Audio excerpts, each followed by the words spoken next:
अस्सलाम वालेकुम नाज़रीन, आप देख रहे हैं नसीम ज़हरा 8। इस वक्त मुल्क की सूरत हाल क्या है, अहम मामलात क्या हैं। एक तो कुछ ही देर पहले इंटीरियर मिनिस्टर साहब ने एक प्रेस कॉन्फ्रेंस की जिसमें उन्होंने अमीन गंडापुर जो पीटीआई के लीडर हैं, इमरान खान साहब के बड़े करीब हैं, उनके हवाले से एक ऑडियो मुबैना जारी की और उसमें ये कहा गया कि बात हुई कि लोग कहाँ हैं, लोग काफ़ी हैं और असला है और उसको बॉर्डर पे रखा जाए। तो उन्होंने कहा जी अच्छा उस बॉर्डर पे रखें, जो कि जो शख्स जिससे बात करते उसने कहा पिंडी और इस्लामाबाद के बॉर्डर पे हम वो कोई जगह की बात की, कैपिटल हाउसिंग सोसाइटी और इन कुछ ऐसी हाउसिंग सोसाइटी की। तो अहमियत ये है उसकी, और जो इंटीरियर मिनिस्टर साहब फरमा रहे थे वो कहते थे कि इसका मकसद ये है कि ये लाशों की जो बात है और जो लोगों को मारना चाहते हैं, अपने लोगों को मारना चाहते हैं ताकि ये एक तफरुक़ा फैले और उसके नतीजे में जो इनकी बात है पीटीआई की वो आगे बढ़े। मतलब दिस इज़ व्हाट ही मेंट। अच्छा, उसके साथ साथ एक तो ये बात हो गई, और आपको मालूम है फैसल वाडा साहब जो हैं पीटीआई के अब तो फॉर्मर लीडर कहेंगे क्योंकि उनको पार्टी से निकाल दिया गया है, और उन्होंने ये कहा 2-3 दिन पहले उनकी जब प्रेस कॉन्फ्रेंस हुई इसमें उन्होंने कहा जी लाशें मिलेंगी और ये आग लगेगी, तो ये जो लॉन्ग मार्च है इसको इस पर नज़र रखनी चाहिए, मतलब sort of opposing the long march. अच्छा, उसके बाद हमने ये देखा कि आज के दिन जो इमरान खान साहब हैं उन्होंने मुतअद्दिद जगह किसको टारगेट किया, डायरेक्टली DGISI को टारगेट किया, और उन्होंने उनकी जो प्रेस कॉन्फ्रेंस थी 2 रोज़ पहले उसका हवाला दे के उन्होंने कहा था सियासी नहीं होंगे तो आप तो सियासी हैं, क्योंकि वो उसमें 2 स्टेटमेंट्स ऐसी थी जो इमरान खान साहब से डायरेक्ट थी न थी, और वो जो DGISI थे और DGISPR वो अपनी जो इमरान खान साहब बात कर रहे थे उसके हवाले से वो रिकॉर्ड दुरुस्त कर रहे थे। अच्छा, तो ये बात हो गई, उस पर इमरान खान साहब ने कहा ये पॉलिटिकल है और ये इनको घर जाना चाहिए। और जो आखिरी बात उन्होंने जो कर रहे हैं तवातुर के साथ, वो ये कह रहे हैं कि जी जो 37 जो सेनेटर स्वाति साहब हैं, उनके सेनेटर जिनको पकड़ा गया एजेंसीज़ की तरफ से, और फिर 2 लोगों के नाम लिए उन्होंने स्वाति साहब ने कल प्रेस कॉन्फ्रेंस करके और कहा कि ये लोग थे जो मुझे जो टॉर्चर हुआ है उसके ये ज़िम्मेदार हैं। तो इमरान खान साहब कह रहे हैं उन्होंने आर्मी चीफ से मुतालबा किया है कि इनको 2 लोगों को जिनका नाम लिया गया है उनको निकालें। तो अब ये सूरत हाल है। इधर हुकूमत ने, जो अच्छी बात है, हुकूमत ने एक कमेटी बनाई, वो कल रात को ही बना ली थी, जिसमें कि उन्होंने कहा कि एक लॉ एंड ऑर्डर की सिचुएशन देखेंगे और साथ साथ अगर मुज़ाकरात की बात हुई तो उसको आगे बढ़ाएंगे ये लोग। अच्छा, उसमें कमेटी में एक तरफ साद रफ़ीक साहब हैं, दूसरी तरफ अयाज सादिक साहब हैं, दोनों सीनियर लीडर्स हैं, और टोटल 13 मेंबर हैं। उसमें क्लासरा साहब वो भी हैं, पीपल्स पार्टी के लीडर भी हैं कायरा साहब, और दूसरी तरफ से जो कहा जा रहा है, जो हम सुनने में आ रहा है हमें कि जो फॉर्मर स्पीकर नेशनल असेंबली के कैसर साहब और खट्टक साहब, परवेज़ खट्टक साहब फॉर्मर डिफेंस मिनिस्टर, वो पीटीआई की तरफ से, हालांकि पीटीआई वाले कह रहे हैं कि जी कोई इस तरह बातचीत नहीं हो रही, लेकिन आप देखेंगे ये दोनों अशख़ास आपको कोई नज़र नहीं आएंगे इस वक्त सीन पे लॉन्ग मार्च में। लॉन्ग मार्च अब मुरीदके में इस वक्त जाके रुका है और कल वो रवाना होंगे, नवंबर 4 को पहुँचेंगे इस्लामाबाद। अब इसका ये तमाम बातें अगर आप बज़ाहिर देखें तो दोनों हुकूमत के दरमियान और पीटीआई के दरमियान फासला कम नहीं होता नजर आता, लगता है बज़ाहिर के बढ़ गया फासला, और बीच में इस्टेब्लिशमेंट भी आ गई प्रेस कॉन्फ्रेंस के बाद तो बहुत डायरेक्टली। और लेकिन ये बताते चले आपको नाज़रीन, DGISPR ने आज एक ट्वीट की जिसमें उन्होंने कहा कि हम हुकूमत को एडवाइज़ कर रहे हैं कि मामलात सेटल करें किसी सही तरीके से, बिगाड़ की तरफ नहीं जाना चाहिए, वायलेंस नहीं होना चाहिए। ये भी हम आपको बताएं कि एक बहुत very senior person in the establishment, उन्होंने ये कहा कुछ लोगों को कुछ दिन पहले, उन्होंने ये बड़ी क्लियरली कहा, और ये हम आपको बड़े वसूख के साथ कहते हैं, उन्होंने कहा कि जितना ये लड़ेंगे आपस में ऑपोजिशन और गवर्नमेंट, उतना हम इनको साथ बिठाएंगे। उन्होंने बार बार कहा कि हम ये लड़ाई झगड़ा नहीं होने देंगे। तो इस सब पस मंज़र में जबकि इमरान खान साहब के साथ लोग निकल रहे हैं, आप देख रहे हैं निकल रहे हैं लोग, मुख्तलिफ हैं कि भाई इतने लोग हैं, कम है, ज़्यादा है, लेकिन लोग निकल रहे हैं, ठीक है। तो अब ये उस तरफ अपनी बात को आगे ले जा रहे हैं, अपनी यानी कि स्ट्रीट पावर के जोर पे के इलेक्शन जल्दी करवाएं, और हुकूमत कह रही नहीं करवाएंगे। आखिर में इससे पहले हम अपने बहुत ही आज अहम गेस्ट के पास जाएं। ये बड़ी दिलचस्प बात है कि हमारे गेस्ट कौन जी, हमारे गेस्ट हैं none other than Chaudhry Aitzaz Ahsan साहब, फॉर्मर लीडर हैं, हाउस सेनेट चेयरमैन रह चुके हैं, फेडरल मिनिस्टर रह चुके हैं मुतअद्दिद मरतबा, और शायद कम लोग नेशनल असम्बली के मेंबर भी रह चुके हैं, और कम लोग हैं जो कि पाकिस्तान की सियासत को इतनी दिहाइयों से अंदर से उन्होंने देखा है, और मतलब long marches, short marches, martial laws, यानी दंगा फसाद, दोस्ती और यानी सेटलमेंट, और ये तमाम चीज़ों में एतजाज़ अहसन साहब का अपना एक तजर्बा है। और ऑब्वियसली जहाँ तक उनके लीगल रिकॉर्ड का ताल्लुक़ है, सुप्रीम कोर्ट के सीनियर एडवोकेट रह चुके हैं और बड़े अहम केसेस कर चुके हैं, नवाज शरीफ साहब के भी रह चुके हैं, केसेस किए इन्होंने, बेनज़ीर साहिबा के भी किए हैं। तो एतजाज़ अहसन साहब बहुत शुक्रिया प्रोग्राम में आने का, थैंक यू वेरी मच, आपने हमें टाइम दिया। और अब हम आपके जो तजुर्बा है और आपकी जो अंडरस्टैंडिंग है उससे हम चाहेंगे कि उसके वसातत से, हम तवासत से हम लोगों को आज की जो एक बहुत कॉम्प्लेक्स सूरत हाल है उसमें कोई दिखाएं कि रास्ता आगे का क्या बन सकता है। तो पहले तो हम शुरू करते हैं एतजाज़ साहब, जो अभी मामला उठाया गया है इंटीरियर मिनिस्टर साहब ने कि जो अली अमीन गफूर की ऑडियो को ये कहा गया वफाकी हुकूमत की तरफ से कि हम इसको सुप्रीम कोर्ट ले जा रहे हैं, क्या ये ऑडियो सुप्रीम कोर्ट जाए तो इस पॉइंट पे हुकूमत को रिलीफ मिल सकता है कि ये जो ऑडियो है ये इसकी निशानदेही करती है कि जो लॉन्ग मार्च करने वाले लोग हैं वो तसादुम की तरफ ले जा सकते हैं सिचुएशन को, देयर फॉर लॉन्ग मार्च को ना किया जाए, उसको रोक दिया जाए इस्लामाबाद आने से। नहीं, ऑडियो एक बड़ी अच्छी है, इस वक्त ज़रूरी एविडेंस है और ऑडियो को इनको सुप्रीम कोर्ट में लेके जाना चाहिए।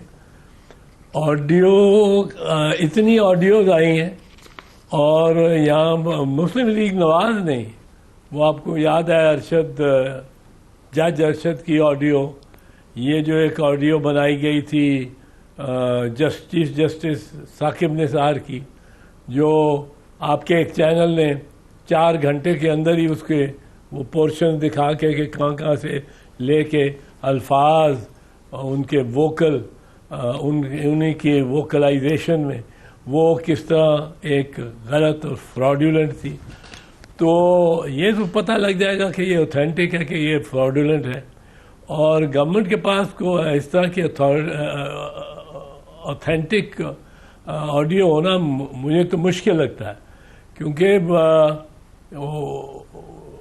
उन्होंने क्या फरमाया था मरियम नवाज साहबा ने कि मेरे पास और भी ऑडियोज़ हैं। अभी आपने माफ़ कीजिए, एक मैं आपसे पूछ लूँ, आपने अभी जो जिक्र किया, जो आवाज़ सुनाई थी, वो मरियम औरंगज़ेब साहब की थी कि मरियम नवाज शरीफ की थी, कि जहाँ वो कहती हैं कि कोई बातचीत का इम्कान ही नहीं फितने के साथ? मरियम औरंगज़ेब साहबा, I can't see this face on the screen. जी, मरियम औरंगज़ेब साहबा, मरियम औरंगज़ेब साहब। फिर हतमी नहीं है वो, अगर हतमी आवाज़ तो पाकिस्तान मुस्लिम लीग नून में मेरा ख्याल है इस वक्त मरियम की है, और नवाज शरीफ भी मरियम ही की सुनते होंगे। मरियम ने एक बड़ी जंग लड़ी है, अकेले रह के यहाँ लड़ी है, भाई उसके भागे रहे हैं और वालिद उसका अवेलेबल नहीं रहा, उसने उसके उतार चढ़ाव के साथ मज़ामत होगी तो मफामत होगी, उसने पूरी मफामत की तरफ पूरी इस्टेब्लिशमेंट को वो ले के आई है। और इस वक्त मेरे ख्याल में मुस्लिम लीग नून में सफ़े अव्वल की क्या बल्कि लीडरी तक में कहा जा सकता है कि मरियम नवाज शरीफ है।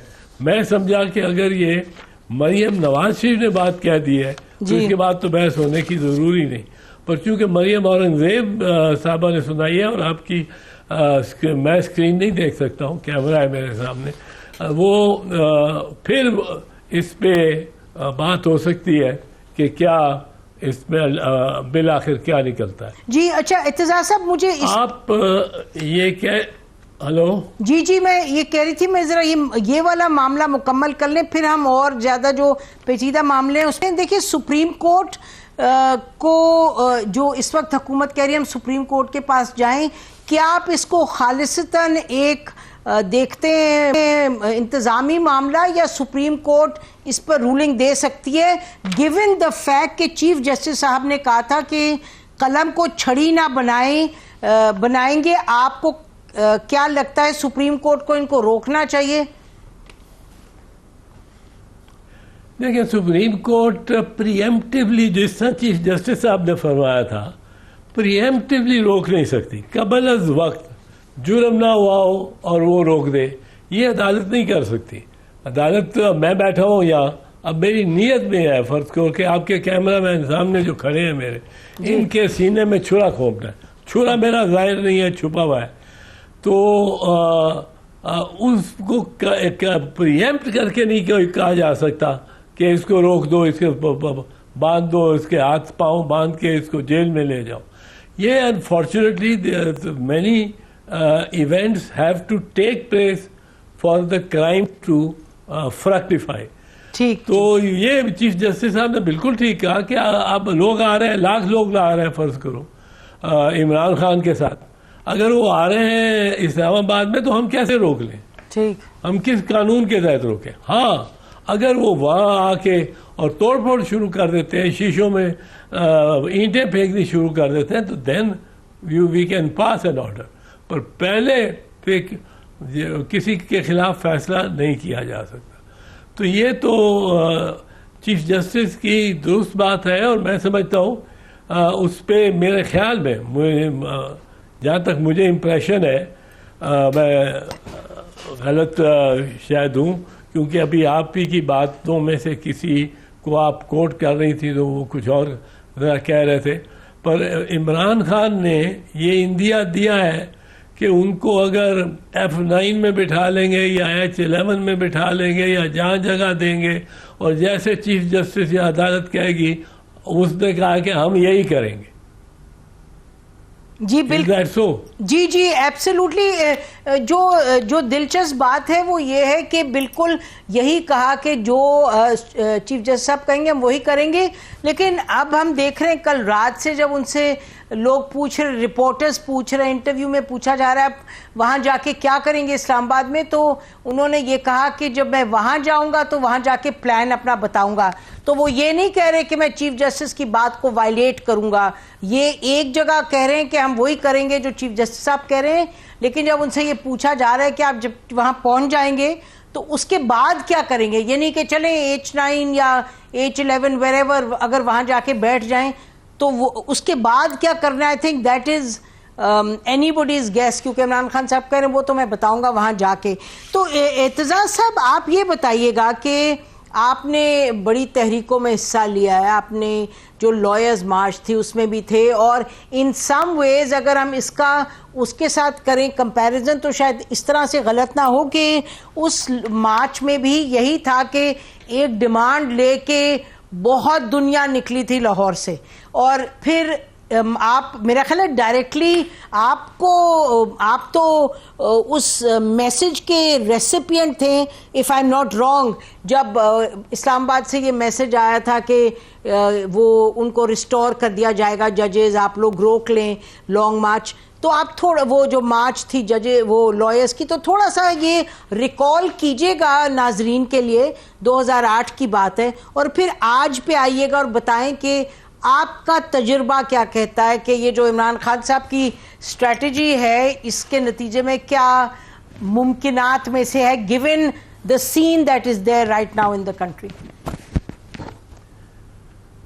ये जो नसीम लाहौर इस्लामाबाद या इस्लामाबाद लाहौर की काइंड ऑफ लॉन्ग मार्चेस, इनका नाम ही लॉन्ग मार्च बन गया है, ये होती हैं, इनकी मैंने 3 आई हैव लेड, और वो कॉल भी जो तीसरी में गुजरांवाला, हम लाहौर से इधर आ रहे थे और नवाज शरीफ मेरे साथ थे, हम गुजरांवाला में से पहले जो कॉल आई थी वो बिल्कुल मैसेज क्या, वो call directly chief of army staff Pervez Kayani ने उसने की थी और डायरेक्टली की थी मेरे साथ. He wanted to speak to nobody else. Zubair जो बाद में वो हुए chairman joint chiefs of staff committee as full general, वो he was his secretary at that time, PSO to the army chief, और उन्होंने कॉल में ला के दी थी और मेरे से बात की थी. पहली आपको अब मैं जरा से याद करा दूं, एक पहली हमने लॉन्ग मार्च की थी इस्लामाबाद से लाहौर, और उसमें 26 घंटे मुझे ड्राइविंग करना पड़ी थी. और वो 26 घंटे ड्राइविंग जो थी वो ये था कि हमने कन्वेंशन को एड्रेस करना था बार रूम में लाहौर के, और जजेस भी सारी रात जागते रहे थे. इसको माजूल किया हुआ था चीफ जस्टिस को, इफ्तिखार मोहम्मद चौधरी को chief of army staff and president Musharraf ने, और हम उस पर एहतजाज कर रहे थे. और हम लाहौर 26 घंटे, इतने लोग निकले थे कि जिसकी इंतहा नहीं. एक ये तो लॉन्ग मार्च थी, वो वहाँ जाके कन्वेंशन में डिस्पर्स हो गई.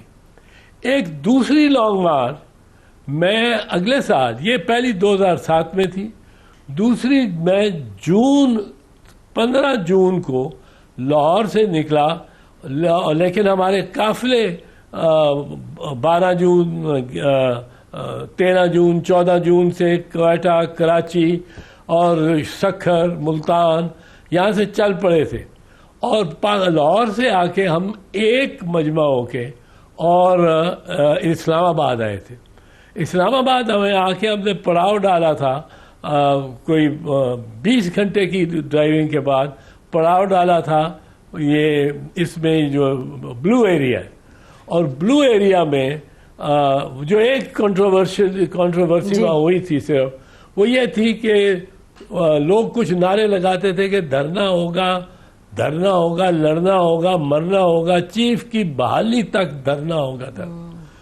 अब मैं as the leader of the movement मैंने ये ऑप्ट किया कि 15 जून है, फिर 16 जून, 17 जून, 18 जून, 21 जून hottest day of the year होना है. इसमें हम बिठा किस तरह सकते हैं काले कोट के लोगों को, और वो एसफल्ट सड़क पर, पक्की सड़क पर, जो कि ये एवेन्यू है, कॉन्स्टिट्यूशन एवेन्यू. जी मुझे तो मैंने वो जलसा डिस्पर्स किया, जिसमें मेरी बड़ी क्रिटिसिज्म हुई कि जी इसको फोन आ गया और उसने कर दिया. पर हमने अपने आप को सेव किया ताकि नेक्स्ट ईयर जब हम फिर नहीं मानी गवर्नमेंट रिस्टोर करने को, तो मार्च 2009 में हम लाहौर से चले और सारे शहरों से चले. वो हमारा धरने देने का इरादे का था. ये तय किया हुआ था लॉयर्स कमेटी ने कि हम वहाँ धरना देंगे, and this was been announce. अब वो जब आए, वो हम गुजरांवाला में पहुंचे थे, लोग इतने थे कि मैं क्या हमें याद वो है. जब हम गुजरांवाले में ही पहुंचे थे, और अभी नहीं पहुंचे थे गुजरांवाले अभी नहीं पहुंचे थे, 14 घंटे ड्राइव कर चुके थे. तो मुझे फोन आया जनरल कियानी का, और उसने कहा कि जी आप बहुत लोग लेके आ रहे हैं और हमें पता है, और वैसे और उन्होंने बातें की. तो उन्होंने कहा, मैंने कहा आपको क्या कुछ पता है? तो कहने लगा कि मुझे ये भी पता कि आपके साथ कौन बैठा हुआ है, but I want to talk to you. मैंने कहा ठीक है जी. मैंने कहा क्या आपका, what do you want to talk to me about? उन्होंने कहा कि आप, मेरी गुजारिश है, बड़ी शाइस्तगी से उन्होंने बात की, और सर कहता रहे, सर मेरी ख्वाहिश है कि अगर आप प्राइम मिनिस्टर साहब की तकरीर जो सुबह 3 बजे होने वाली है, और इस वक्त 11 साढ़े 11 बजे थे, वो अगर सुन ले तो शायद आपको मजीद तकलीफ करने की जरूरत ना पड़े। मैंने कहा जी मुझे क्या उसमें मिलेगा, उस आपकी दोनों शराइत पूरी होंगी। मैंने कहा जी मेरी क्या शराइत है आपकी नज़दीक? उसने कहा आपकी एक शर्त है कि -1 फार्मूला नहीं होना चाहिए और बाकी जजों के साथ उनसे पहले बल्कि Iftikhar Mohammad Chaudhry chief justice of Pakistan को बहाल होना चाहिए। मैंने कहा बिल्कुल ठीक। दूसरी, उन्होंने कहा दूसरी आपकी ये शर्त है कि ये जो बहाली होगी ये कोई नया हलफ इसके लिए नहीं लिया जाएगा। अब हम ये क्या है, हमारा फारूक नाइक लॉ मिनिस्टर ने और जरदारी साहब प्रेसिडेंट थे, इन्होंने मिलके इन्होंने बड़ा एक कैची सा ऑफर दे दिया था जजेस को कि हम आपसे एक नया हल्फ लेते हैं, आपको कोई पीसीओ का हल्फ नहीं लेते और आप नए हल्फ के लेते हैं और आप आ जाए जज बन जाए। They were going to exclude that way chief justice Iftikhar Mohammad Chaudhry, उसको एक्सक्लूड करके बाकियों को बुला के उन्होंने हल्फ देना था। तो मुझे कियानी ने कहा कि आपकी दूसरी ये शर्त है कि हल्फ नहीं हमने लेना, क्योंकि आप समझते हैं कि दूसरा हल्फ ले लिया तो ये एक्सेप्टेंस होगी, आपकी बातों की एक्सेप्टेंस होगी। इजाजत दीजिएगा मुझे 3 नवंबर के फैसले जी, इत्तेज़ार साहब इजाजत दीजिएगा, हमें ब्रेक लेनी है, ब्रेक के बाद आए। फिर आपने बड़ी तफसील से बयान कर दिए ये लॉन्ग मार्चेस। अब फिर ब्रेक के बाद नाज़रीन इत्तेज़ार साहब से पूछेंगे कि given the history in mind and given अभी जो प्रेजेंट सिचुएशन है, जो हालिया है सूरत हाल, उसको देखते हुए वो क्या समझते हैं कि जो इमरान खान साहब के लॉन्ग मार्च है और जो इधर हुकूमत वक्त की जो एक अपनी हिकमत अमलिया सोच है, उसके नतीजे में हम क्या उम्मीद रखें, क्या होगा आने वाले दिनों में। Stay with us.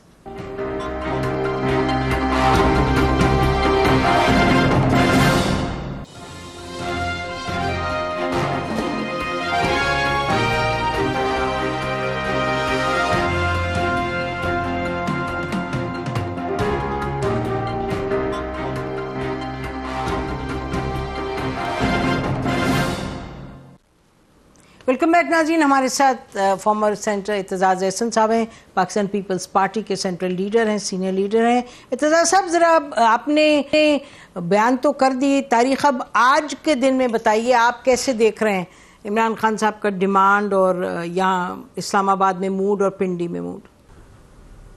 एक तो सिग्निफिकेंट चीज़ जो है वो मैं समझता हूँ ये जो कमेटी बनाई है गवर्नमेंट ने, ये कुछ ना कुछ हाथ ढीला करेगी राना सनाउल्लाह का, और वो ज़रूरी है।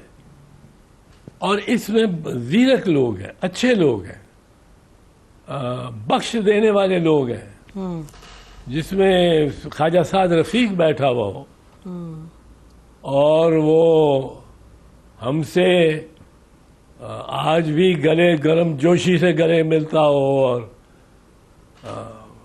प्यार से मिलता हो, जिसमें सरदार अयाज सादिक को गवर्नमेंट ने अपनी तरफ से बेहतरीन नुमाइंदे इस कमेटी के लिए भेजे हैं। हमारे भी जो नुमाइंदे हैं, कमर ज़मान कायरा साहब, सुलाजू हैं, खुश गुफ्तार हैं, तो ये लोगों के पास इसको असल में मामले को जाना चाहिए। इमरान खान शायद इस मूड में ना हो कि वो इनसे कोई डायलॉग ही शुरू करे, क्योंकि जिस दिन उसने कह दिया कि मैं डायलॉग शुरू कर रहा हूँ तो शायद उसकी तरफ मजमे में लोगों का आना रुक जाए। बट ये बेहतरीन गेम है और बेहतर हिकमत अमली है। अब इमरान खान के ज़हन में क्या है मैं नहीं जान सकता, मैं नहीं कह सकता। मैं आपको अभी बता रहा था कि मैंने 3 लॉन्ग मार्चेस किए हैं और लीड की है और सक्सेसफुल रही है। अब उनमें लॉन्ग मार्चेस में एक कॉलम है जो चले जा रही है, चले जा रही है, चले जा रही है, इधर ये पड़ाव डाल रहे हैं 8-8, 10-10 मील पे के अगर पड़ाव जो शुरू हुआ है वो जो चौक लिबर्टी चौक है जी, तो उससे कोई 7-8 मील दूर जाके शाहदरे के पास पड़ाव डाल दिया है। अब वहां पड़ाव डाल दिया है, सारे वहां बैठ गए, सारे रेस्ट हो गए। अब इसमें जो प्रॉब्लम है ना पड़ाव में कि मैं फर्ज कीजिए मैं लिबर्टी चौक से शाहदरे के सेक्शन में हो आया हूं और मोटरसाइकिल पे बैठा झंडा लहराता लोगों को दिखाता ये वो, मेरा बहुत सारा जो मेरी कमिटमेंट थी जो मेरे जिम्मे काम था वो तकरीबन हो गया है। अब मैं चाहे घर चला जाऊं और 3 दिन बात करता रहूं कि जी मैं लॉन्ग मार्च में था और ये हुआ और फलां भी था और फलां का टायर जो था मोटरसाइकिल का वो उसमें आ गया, खड्डे में आ गया और उसको हम उठाते रहे। जो उनके पास स्टोरीज अपनी कुछ ना कुछ आ चुकी हैं। अब ये पड़ाव डालेंगे सियालकोट के वर्कर को कि असल में तो शाहदरे के वर्कर को भी और सियालकोट के वर्कर को भी इनका काम है लेके जाना अपने साथ और वहाँ नंबर बढ़ाना। और ये मुझे इसीलिए समझ नहीं आई कि इन्होंने इस तरह तोड़ तोड़ के क्यों किया। या तो फर्ज करो करते सारे पाकिस्तान में लगा दो शामियाने और लोगों को ब्लॉक करने शुरू कर दो सड़कें। ये जो एक जिस तरह मुगल बादशाह की फौज या उसका कैंप चलता था कि पूरा शहर का शहर बना हुआ शामियानों का, जी जी, वो आगे चलता था, पूरा स्टाफ होता था जी, वो 20 मील आगे पड़ाव लगता था। जी जी बिल्कुल। अच्छा इत्तेज़ाज़ साहब, ये तो आपने इमरान खान वो ये इस तरह लगता है ये करते हुए। अब जो सियालकोट जाएगा, सियालकोट से चल के वजीराबाद जाएगा, वो वजीराबाद से अपने घर जाके रात को सोएगा। अच्छा इत्तेज़ाज़ साहब, माजरत के साथ समझेगा कि मैं इत्तेज़ाज़ साहब टाइम कम है, हमने आपसे बातें बहुत करनी है, आपने ये एक प्रॉब्लम आइडेंटिफाई कर दिया। अच्छा ये तो आपने इमरान खान साहब का जिक्र किया, मुझे ये और हुकूमत का भी आपने जिक्र किया, इस्टेब्लिशमेंट का बताइएगा, बिकॉज वो ट्रॉयका है इस वक्त, इस्टेब्लिशमेंट, गवर्नमेंट और इमरान खान। इस्टेब्लिशमेंट के बारे में आप क्या कहते हैं और इन तीनों चीज़ों को देखते हुए, तीनों एलिमेंट्स को देखते हुए आपको क्या लगता है, क्या कहेंगे आप नाजरीन को कि what to expect at the end of this long march और before the long march ends? मैं एक चीज़ बताऊं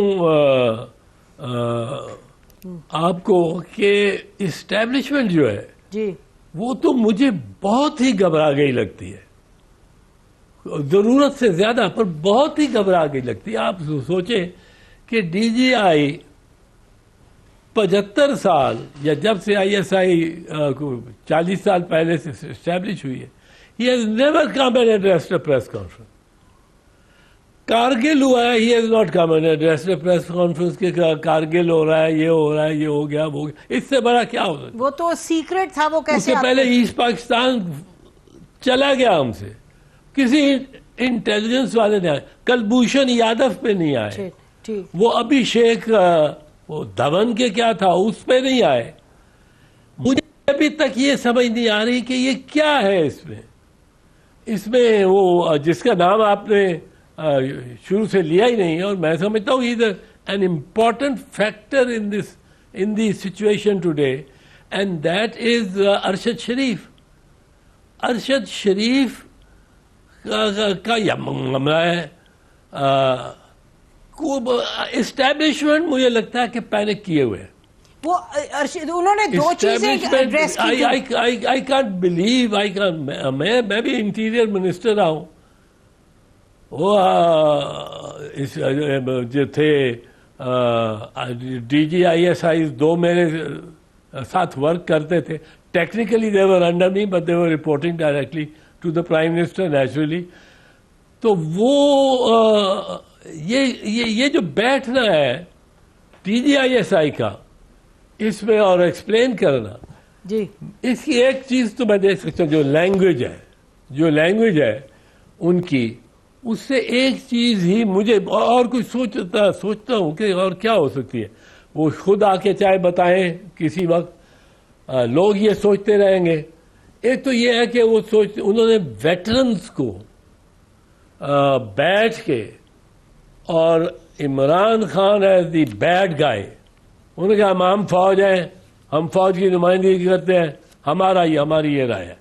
और बड़ी उन्होंने इन वेरी सीवियर टर्म्स ये कहा कि अपने वेटरन सारों को के पीछे आ जाओ। जी, ये तो पुरानी बात है जी। कितने नहीं हटते ये मैं नहीं कह सकता, पर उन पे असर पड़ेगा।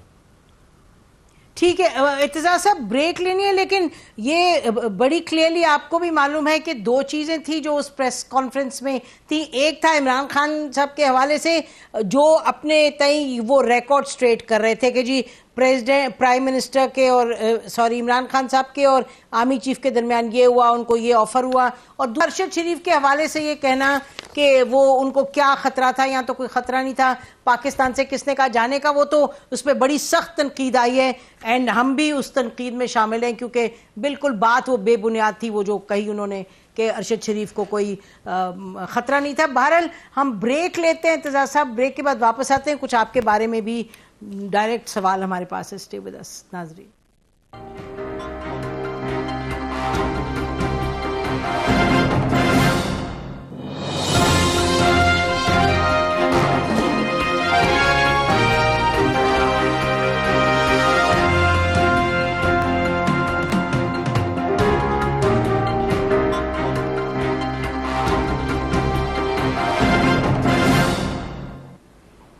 वेलकम बैक नाज़रीन। हमारे साथ फॉर्मर सेनेटर इत्तेज़ाज़ एहसन साहब तशरीफ़ रखते हैं। अब उनसे कुछ बात करते हैं। वो he was in the news himself, उस हवाले से पूछते हैं। इत्तेज़ाज़ साहब ये फरमाइए कि आपको पार्टी चेयरमैन, को चेयरमैन किसी का फ़ोन आया जब ये ख़बरें गर्म हुई कि जी आपको शायद एक्सप्लेनेशन कॉल हो या आपको पार्टी से कहा जाए कि छोड़ दें?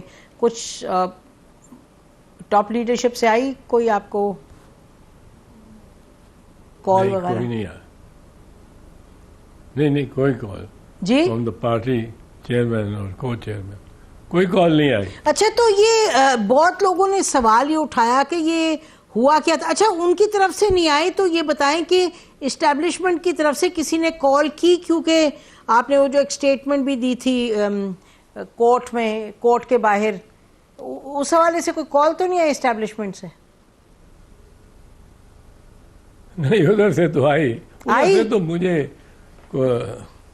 हाँ उधर से तो आई। उधर से तो ये पता नहीं क्यों ज़ाया करते हैं कॉल को, बहुत दफ़ा आती रहती हैं और फिर ये इस तरह में मिलते हैं जिस तरह के शीर शक्कर है and there is no problem. अगर कहीं दावत में या कहीं मिल जाए मशवरा करने बैठ जाते हैं। बट कॉल तो मेरा ख्याल है ये एक स्टैट्यूटरी ट्रेडिशनल चीज़ बन गई है कि अगर somebody speaks out of line तो उसको कॉल जाती है। लेकिन आप कह रहे हैं शीर शक्कर और फिर आपसे राय भी लेते हैं, तो I guess life is full of greys, black and white शायद नहीं होती। तो ये बताएं कि जी here is a new man who thinks के probably के a man like me in late 70s and in politics since 1963, having opposed every military director, dictator, Ayub Khan के खिलाफ वो स्टूडेंट्स की तहरीक जो चली थी, I was a part of it. Yahya Khan के खिलाफ I refuse to join the CSP।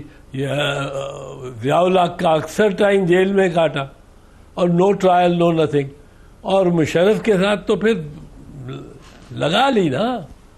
तो मैं मतलब जहाँ ये फौज को, ये मैं समझता हूँ और कहता हूँ लोगों को और पब्लिकली कहता हूँ, बहुत कुर्बानियाँ दे रही है। मैं तो भाई क्लाशनिकोव उठा के और किसी TTP के बंदे के पीछे नहीं जा सकता, मैं तो नहीं कर सकता। तो ये नौजवान ही कर रहे हैं। पर ये जो सरबराह नया नया होता है वो अक्सर ये गलतफहमी कह लें, खुशफहमी कह लें, उनको होती है। कि these calls matter, they don't matter with me. Ji ji, with they others, don't, they ji may ji, have matter. they don't matter unless they खुदा ना खास्ता get dangerous. तो ये मेरा ख्याल है हमारी कम्युनिटी का भी वो यही हो जाएंगे डेंजरस तो क्या करेंगे? नहीं, तीसरे वो दिन नहीं, बेल मेरा ख्याल है कि- चला लेगी, हाई मेरा कोर्ट ख्याल है कि करेगी, मेरी नहीं openness करेगी, काफी- बेल तो और किसकी करेगी? जी जी। अच्छा ये बताइए एतजाज साहब कि बिफोर वी कंक्लूड कि जो आपने कहा कि केसेस के हवाले से आपने जनरल बाजवा की बात की, तो अगर मैं आपसे ये कहूं कि given your experience, given your commitment to rule of law, given all your understanding in politics and so on, आपका यानी कि इस तरह की चीज़, यानी हम बात करते रहते हैं हर वक्त कि जी एविडेंस के साथ बात करें, आप ये ज़रूर फरमाएंगे कि जी ये एक अंडरस्टैंडिंग है, ये एक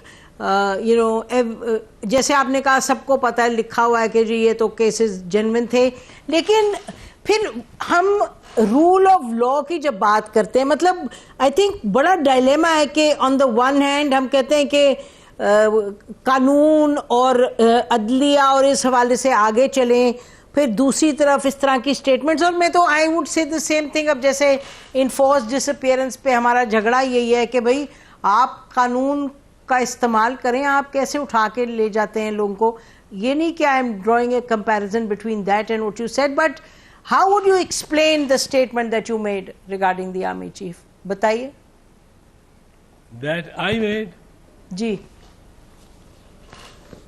ये मुझे बीच में ये how would I explain the statement that I made? जी जी, जो आपने फरमाया था ना कि जनरल बाजवा ने केसेस ये करवाए सारे, जी जी, उठवाए, खत्म किए। I don't take back any statement. नहीं नहीं, मैं नहीं कह रही कोई टेक बैक, नहीं, मैं हरगिज नहीं कह रही। और Who am I to say that? Bajwa साहब भी ऐसी बातें हैं, वो तो उन्होंने अब तो निकली नहीं है क्या क्या बातें उन्होंने की हैं अबाउट अदर्स, तो इसमें तो कोई बात नहीं है। और दैट स्टेटमेंट आप चाहे चला दें। नहीं एतजाज साहब, हमें चलाने में बिल्कुल कोई दिक्कत नहीं होगी, हम तो चलाते हैं, पहले भी चलाया था। मैं तो आपसे ये कह रही थी क्योंकि उस पर तनकीद हुई इतनी ज्यादा हुकूमत की तरफ से, तो मैंने कहा आप उस पर कुछ फरमाना चाहते हैं। Why should we have a problem running a statement that you made? नहीं नहीं, मैं I have no problem also, and I think the army should be listening, should listen. ये हर चीज़ पे फैसला नहीं करने, हमारे में से हैं, they are the only thing is that they don't they listen. After they are not required to listen actually, except to the man on top or the man above them. तो वो एटीट्यूड्स हो जाते हैं। अब ये ज़माना तो ऐसे एटीट्यूड्स का नहीं है ना, ये ज़माना तो ये पूरा एक सब कल्चर क्रिएट हो गया ऑफ ये इंटरनेट पे। और अब I think they have to change their tactics, जी बिल्कुल बिल्कुल बिल्कुल, आप सही फरमा रहे हैं। ड्राइंग बोर्ड बिल्कुल बिल्कुल। अब प्रोग्राम का टाइम खत्म हो रहा है साहब, हमारी तरफ से इतना ही। नाज़रीन, खुदा हाफिज़, पाकिस्तान जिंदाबाद।